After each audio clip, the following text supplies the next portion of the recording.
Waalaikumsalam warahmatullahi wabarakatuh. Alhamdulillah, rabbil alamin. Wassalatu wassalamu ala asyrofil anbiya'i wal mursalin wa ala alihi wasallam. Bersyukur kita kepada Allah Subhanahu wa taala dan mengucapkan alhamdulillahirabbil alamin, dan berselawat kita kepada Nabi Muhammad sallallahu alaihi wasallam yang lafaznya Allahumma shalli ala sayyidina Muhammad wa ala ali sayyidina Muhammad. Yang kami hormati dosen pengampu mata kuliah biomedik Bapak Azmi Asra SSI NTB, dan yang kami hormati mahasiswa-mahasiswi pendidikan fisika angkatan 2019. Baiklah, di sini Saudari Maria Ulfa akan mempresentasikan materinya tentang radiobiologi. Kepada Saudari Maria Ulfa kami persilakan. Baik, di sini saya akan mempresentasikan hasil makalah saya, yaitu tentang radiobiologi. Yang pertama yaitu kompetensi. KI1-nya menghargai dan menghayati ajaran agama yang dianutnya. KI2 menghargai dan menghayati perilaku jujur, disiplin, tanggung jawab, peduli, toleransi, gotong royong, santun, percaya diri dalam berinteraksi secara efektif dengan lingkungan sosial dan alam dalam menjangkau pergaulan dan keberadaannya. KI3 yaitu memahami pengetahuan faktual, konseptual, dan prosedur berdasarkan rasa ingin tahu tentang ilmu pengetahuan, teknologi, seni, budaya terkait fenomena dan kejadian tampak mata. KI4 yaitu mencoba mengelola dan menyaji dalam ranah konkret atau menggunakan, mengurai, merangkai, memodifikasi, dan membuat. Dan ranah abstrak menulis, membaca, menghitung, menggambar, dan mengarang sesuai dengan yang dipelajari di sekolah dan sumber lain yang sama dengan sudut pandang atau teori. Selanjutnya yaitu KD dan indikator. Kompetensi dasarnya yaitu menerapkan prinsip radiologi dalam teknologi. Selanjutnya indikator, menerapkan azas-azas proyeksi radiasi dalam kehidupan sehari-hari. Di sini ada pendekatan dan model. Pendekatannya ada saintifik, mengamati, menanya, menalar, mencoba, mengasosiasi, dan mengkomunikasi. Sedangkan modelnya yaitu discovery learning, simulation, problem statement, data collection, data processing, verification, dan generalization. Masuk sudut pandang menurut agama yaitu dalam Quran Surah Ar-Ra'd ayat 8 yang berbunyi Bismillahirrahmanirrahim, Allahu ya'lamu ma tahmilu kullu unsya wa ma taghidul arhamu wa ma tajdadu wa kullu syai'in indahu bimiqdar. Yang artinya Allah lihat apa yang dikandung oleh setiap perempuan dan kandungan rahim yang kurang sempurna dan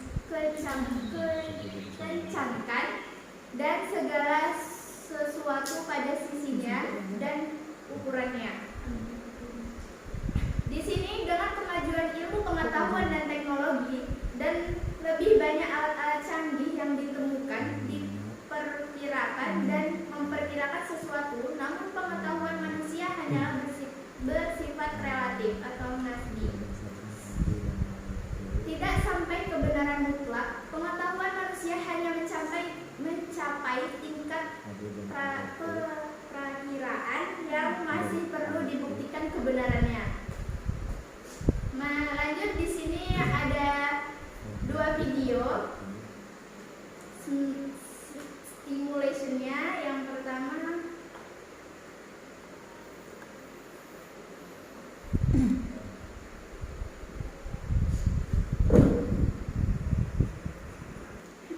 baik, selanjutnya yaitu problem statement. Nah, yang pertama siswa duduk di kelompok masing-masing dengan tertib dan rapi. Yang kedua siswa berdiskusi mengidentifikasi masalah dari tayangan video. Yang ketiga siswa merumuskan hipotesis dari masalah yang mereka temukan. Selanjutnya data collection dan data processing. Di sini siswa membaca dan mencari sumber lain, buku teks. Siswa mencoba mengelola informasi dan data. Siswa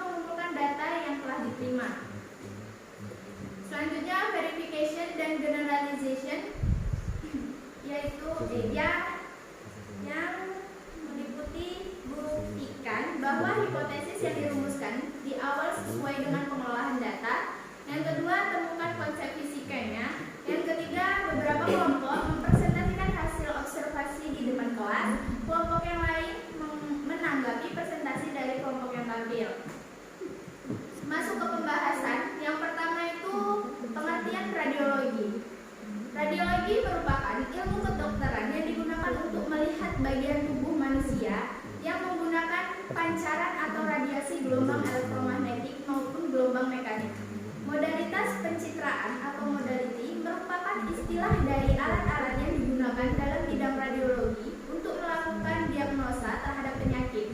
Pemeriksaan radiologi memungkinkan suatu penyakit terdeteksi pada tahap awal sehingga akan meningkatkan keberhasilan pengobatan yang dilakukan.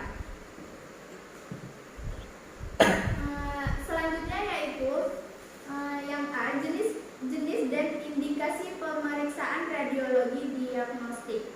Yang pertama yaitu ada Röntgen.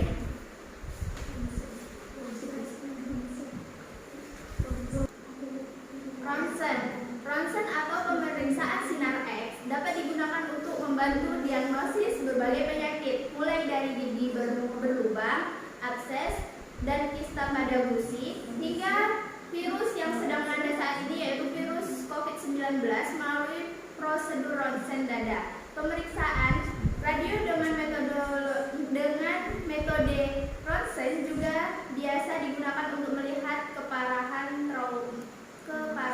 trauma fisik seperti patah tulang dan kerusakan jaringan keras akibat benturan kepala.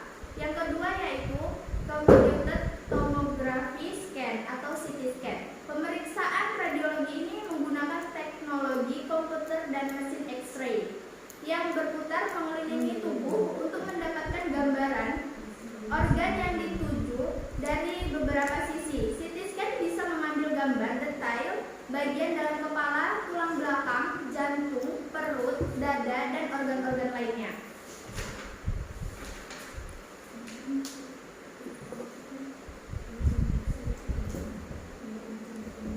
Di sini mempertimbangkan faktor resiko dari CT scan.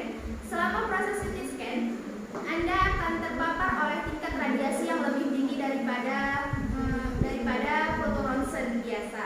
Radiasi ini memungkinkan akan sedikit meningkatnya resiko terjadinya kanker. Meski demikian, CT scan memiliki lebih banyak manfaat dibandingkan dengan resikonya. Yang ketiga yaitu magnetic resonance cell imaging atau MRI. MRI adalah teknik pemindahan radiologi yang menggunakan magnet, gelombang radio, dan komputer untuk menghasilkan gambar struktur tubuh. Mesin MRI berbentuk seperti tabung yang dikelilingi oleh magnet melingkar yang besar.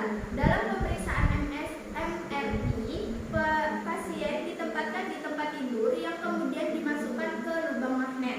Tujuannya, pemeriksaan MRI antara lain untuk mendiagnosis aneurisma pembuluh darah otak, melihat kelainan mata dan telinga bagian dalam, memeriksa stroke, mendiagnosis gangguan sumsum tulang belakang, memeriksa cedera otak akibat trauma, melihat gangguan di ginjal, pankreas, prostat, maupun organ dalam lainnya, mendiagnosis multiple sclerosis. Yang keempat yaitu ultrasound. Pemeriksaan ultrasound sering juga disebut dengan USG. Metode pemeriksaan ini dilakukan dengan menggunakan gelombang berfrekuensi tinggi untuk menciptakan gambar dari dalam tubuh. Pemeriksaan ini paling banyak digunakan untuk memeriksa kondisi kandungan dan mendiagnosis gangguan pada janin maupun rahim ibu. Yang kelima yaitu mamografi. Mamografi adalah prosedur yang sangat bermanfaat bagi wanita, terutama yang memiliki faktor resiko kanker payudara. Meski demikian, prosedur pemeriksaan ini tidak dapat mencegah kanker payudara. Mamografi bertujuan untuk menyelamatkan nyawa dengan mendeteksi kanker payudara sedini mungkin. Semakin cepat mamografi dilakukan, kanker akan lebih mudah diobati dan bahkan disembuhkan, sehingga terhindar dari kondisi kanker yang parah. Yang keenam yaitu fluoroskopi. Pemeriksaan radiologi fluoroskopi digunakan untuk melihat bagian dalam secara langsung saat organ tersebut dalam keadaan bergerak.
jantung. Di sini ada juga menekankan diagnosis penyakit. Nuklir untuk diagnosis penyakit salah satunya bermanfaat. Manfaat nuklir adalah untuk menentukan diagnosis berdasarkan perubahan biokimia fisiologi di dalam sel atau jaringan. Yang kedua, menegakkan diagnosis kanker. Manfaat nuklir dalam menegakkan diagnosis juga termasuk dalam mendiagnosis kanker dan tahapan penyakit kanker. Bila digunakan pada tahap awal, pemeriksaan dengan nuklir dan dapat bermanfaat besar karena dapat mendiagnosis kanker pada tahap yang paling awal, bahkan sebelum gejala yang muncul. Yang ketiga, mendeteksi penyakit kanker. Mendeteksi penyebaran kanker selain menentukan diagnosis dan tahapan penyakit kanker, nuklir di dunia medis juga dapat digunakan untuk mendeteksi penyebaran kanker pada tulang. Yang keempat, mendeteksi perdarahan pada saluran cerna. Manfaat nuklir lainnya adalah untuk mendeteksi adanya perdarahan pada saluran pencernaan. Setelah mengetahui ada atau tidaknya perdarahan, metode pemeriksaan ini juga sekaligus dapat mendeteksi lokasi terjadinya perdarahan. Yang kelima, terapi radiasi tiroid atau kelenjar gondok. Terapi radiasi tiroid sampai membantu penerapan diagnosis. Manfaat nuklir di bidang kesehatan juga berperan dalam terapi penyakit tertentu.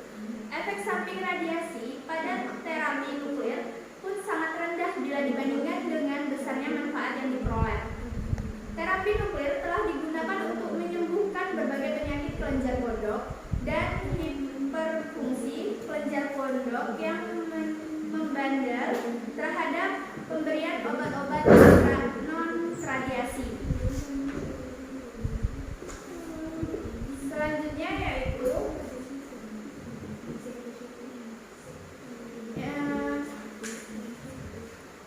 position imaging tomography atau PET scan. PET scan adalah metode yang cukup berbeda dibandingkan pemeriksaan radiologi lainnya. Pemeriksaan ini digunakan untuk melihat struktur serta aliran darah dari dan ke organ. Pada pemeriksaan PET scan, petugas medis akan memasukkan suatu zat radioaktif ke dalam pembuluh darah vena.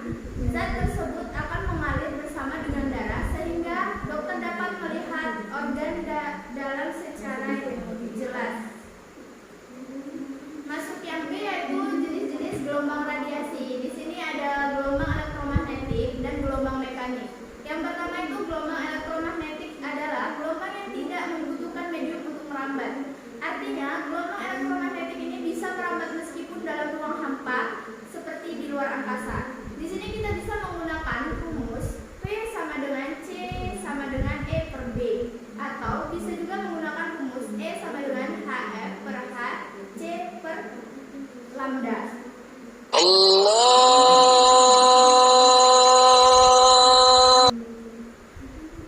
Selanjutnya, gelombang magnetik itu tidak hanya gelombang radio saja, melainkan ada 7 spektrum yang wajib kalian ketahui, yaitu sebagai berikut.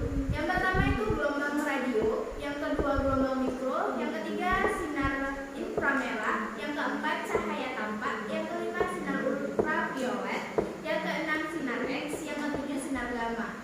Baik, di sini ada proses gelombang elektromagnetik. Mari kita saksikan.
mekanik itu terdapat gelombang transversal dan gelombang longitudinal.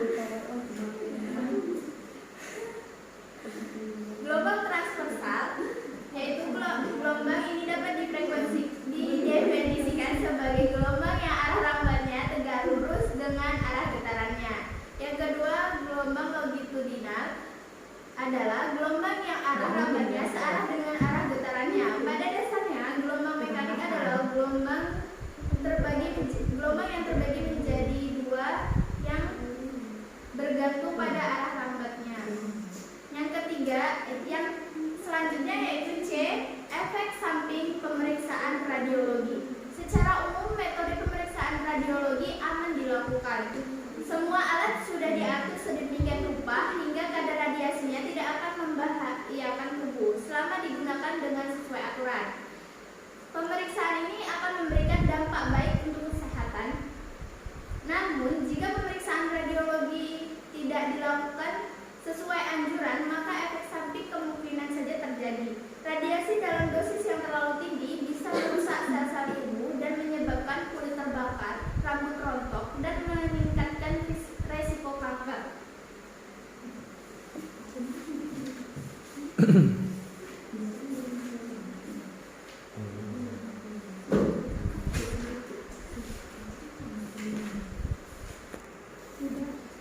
Meskipun pada dasarnya pemeriksaan ini bertujuan baik untuk membantu dokter meneliti kondisi tubuh, tapi ada kalanya radiologi bisa berdampak bagi tubuh. Yang mesti diingat, sebenarnya radiologi jarang menimbulkan efek samping, tapi tidak ada salahnya untuk melihat efek samping yang mungkin bisa terjadi, yaitu ada beberapa yang A, melakukan CT scan 1 kali sebenarnya masih terbilang aman bagi seseorang. Akan tetapi resiko kanker bisa saja meningkat karena radiasi dari CT scan yang dijalani berulang kali. Yang B, medan magnet MRI yang kuat bisa saja merusak alat bantu tubuh, misalnya alat pacu jantung. Yang C, tubuh bisa mengalami luka ketika lupa melepaskan perhiasan sebelum melakukan pemeriksaan MRI. Yang D, meski kasusnya jarang, tapi cairan kontrak bisa saja menyebabkan tekanan darah turun drastis, shock, anafilaktik, bahkan serangan jantung. Yang E, cairan kontras yang diberikan pada pemeriksaan radiasi bisa menyebabkan pusing, sensasi rasa logam di mulut, mual, muntah, dan gatal. Selanjutnya yaitu masuk ke E, sumber pemaparan radiasi. Paparan radiasi terhadap kesehatan tubuh dapat terjadi pada berbagai aktivitas manusia, antara lain kegiatan di bidang siklus bahan bakar nuklir, menggunakan sumber radioaktif di kedokteran, penelitian, pertanian, dan industri, gangguan kesehatan secara eksternal. Dan gangguan ini ada dua, yaitu paparan radiasi eksternal dan paparan radiasi internal. Yang A, paparan radiasi eksternal, radiasi dari sumber yang terletak di luar tubuh dapat memberikan penyinaran radiasi secara lokal atau tersial atau seluruh tubuh. Pada paparan eksternal ini, sinar alfa dan sinar beta energi rendah lebih kecil dari 65 keV, tidak cukup kuat untuk menembus lapisan kulit sehingga tidak berbahaya. Sinar beta lebih besar dari 65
proteksi radiologi.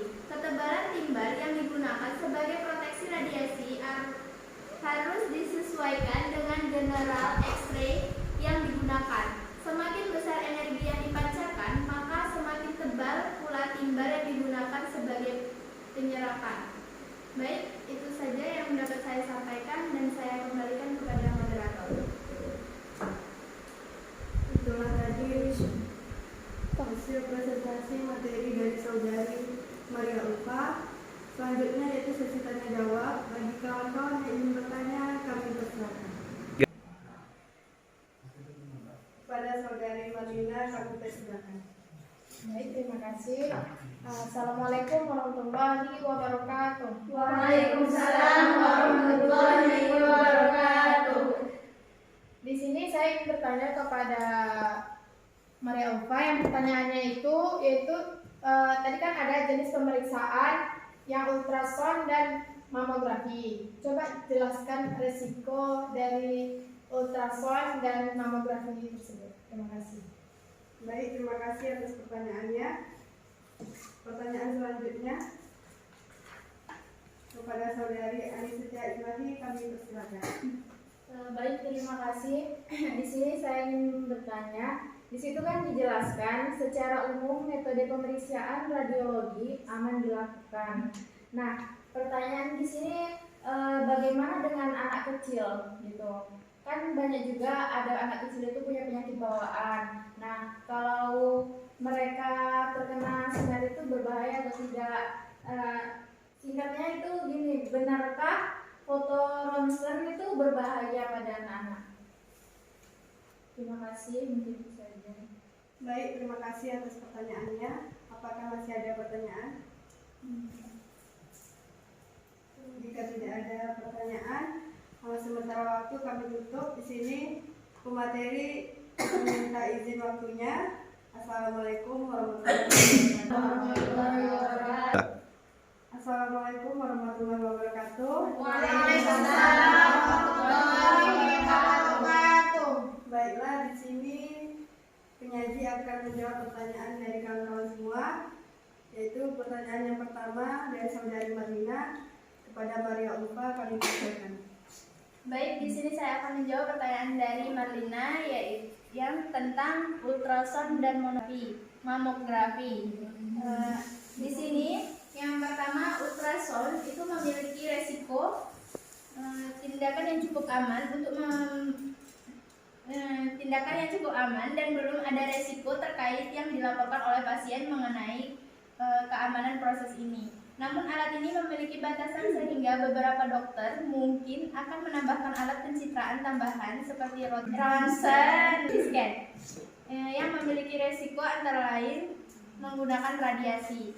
Di sini tuh kalau yang ultrasound ini belum terlalu tinggi tingkat radiasinya, jadi masih bisa ditoleransi oleh tubuh. Tadi kan udah ada gambaran tentang berapa persen sih radiasi yang bisa kita serap di dalam tubuh.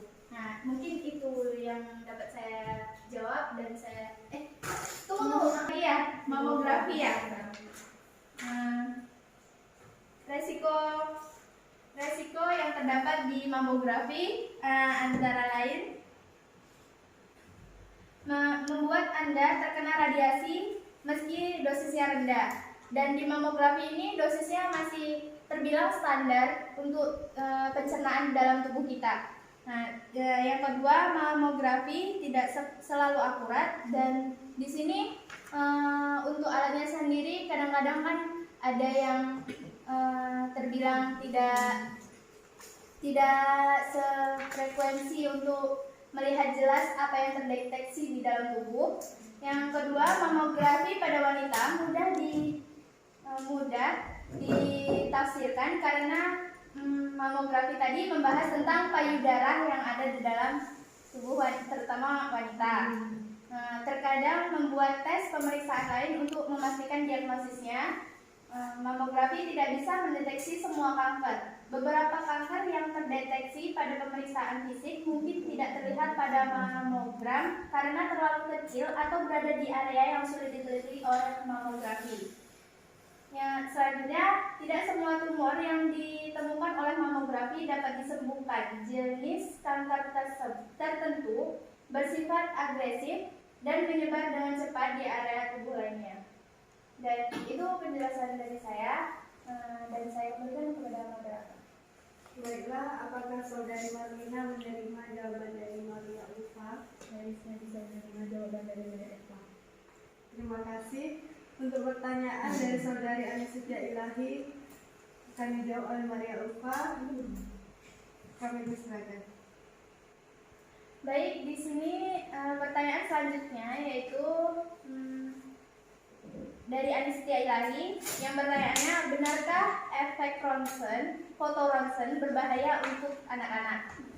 Nah, di sini menurut beberapa dokter, ketika tes foto ronsen sering dilakukan, bisa saja menjadi faktor risiko kanker pada anak di masa dini. Anak masih dalam masa pertumbuhan, sehingga mereka lebih relatif terhadap sinar radiasi. Seorang radiologi, Mark Hertz Sulman, MD, dari Amerika Collection of Radiology Pediatrics Image Commissions mengatakan bahwa setiap orang berapapun usianya sejatinya. Bicara soal radiasi, ada efek radiasi ronsen pada anak, tapi hanya jarang kemungkinannya. Misalkan resiko radiasi alergi terhadap bahan kontras iodin pada anak. Bahan kontras iodin biasanya disuntikkan ke dalam tubuh anak untuk menghasilkan penampakan foto yang lebih jelas. Meskipun melibatkan radiasi dalam foto ronsen, tentunya tim radiologi akan memberikan perlindungan dan penerapan cara tepat untuk melakukan prosedur kepada anak sehingga meminimalisir risiko radiasi. Mungkin itu jawaban dari saya, dan saya kembalikan kepada moderator. Baiklah, apakah saudari Anisetia Ilahi menerima jawaban dari Maria Ulfa? Iya, tapi di sini kalau untuk anak-anak itu mungkin ditambahkan bahan tambahan ya.